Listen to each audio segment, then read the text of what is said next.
Hero Balakrishna తన నియోజకవర్గంలో సమస్యలపై యుద్ధం ప్రారంభించారు. 3 రోజుల పాటు హిందూపురంలో పర్యటించి దడదడలాడించారు. ఆయన నిర్వహించిన ప్రజా దర్బార్కి ప్రజల నుంచి మంచి స్పందన లభించింది.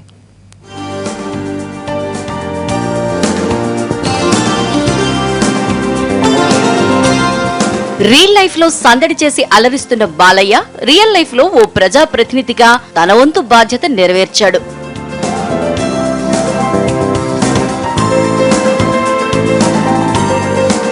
తనను ఎమ్మెల్యేగా గెలిపించిన హిందూపురం నియోజకవర్గంలో 3 రోజులు మకాం వేసి సమస్యల పరిష్కారానికి కృషి చేశారు.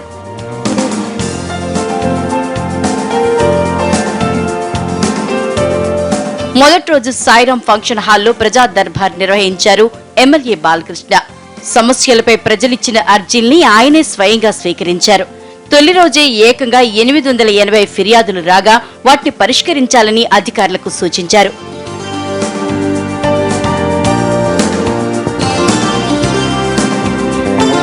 రెండో రోజు చిలమత్తూరులో నిర్వహించిన ప్రజా దర్బార్ కు అనూహ్య స్పందనొచ్చింది. ప్రజలు భారీగా తరలి రావడంతో సాయంత్రం 5 గంటల వరకు నిర్వహించాల్సిన కార్యక్రమాన్ని మరో 3 గంటలు పొడిగించారు. చివరి రోజు పలు అభివృద్ధి కార్యక్రమాల్లో పాల్గొన్నారు బాలయ్య. హిందూపురంలో 2 టౌన్ పోలీస్ స్టేషన్, కక్కలులో సీసీ రోడ్డు నిర్మాణానికి భూమి పూజ చేశారు. ఆ తర్వాత కిరికెర పంచాయతీ కార్యాలయం, పరిగి బస్ షెల్టర్, స్థానిక హనీలాల్ పాఠశాలలో కంప్యూటర్ భవనాన్ని ప్రారంభించారు. అది నా ధర్మం అండి. వాళ్ళు ఎక్స్పెక్ట్ చేసే కంటే కూడా అది నా ధర్మం కూడా. ఎందుకంటే నాన్నగారు ఒకసారి ప్రాచుర్యమైన నాన్నగారిని కాదు, జనరల్ గా అంటే దీనికి విశేషమైన ఒక విశిష్టత ఉంది హిందూపురానికి. అదే నాన్నగారు ప్రాచుర్యం వహించడం అయితేనేమీ లేకపోతే. సో అలాగే నేను చెప్పాను ఇంత ముందు కూడా, ఎన్నో ఎక్కడి నుంచి కూడా నన్ను ప్రాచుర్యం వహించమని కూడా కాదు, ఎక్కడ అవసరమో అక్కడి నుంచి ప్రాచుర్యం వహించి వాళ్ళ అవసరాలు తీరిస్తే నా తృప్తి వేరు అని ఇక్కడి నుంచి చేస్తున్నందుకు చాలా సంతోషంగా ఉంది. అధికారులు ముఖ్యంగా వాళ్ళందరూ సహాయ సహకారం అర్హులైంది.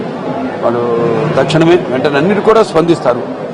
3 రోజుల పర్యటనలో ప్రజల నుంచి అనూహ్య స్పందన లభించడంతో ఎమ్మెల్యేగా బాలకృష్ణ సక్సెస్ అయ్యారు. ప్రజా సమస్యలు పరిష్కరించేందుకు ఇకపై హిందూపురం వచ్చిన ప్రతిసారి ప్రజా దర్బార్ నిర్వహించాలని డిసైడ్ అయ్యారు.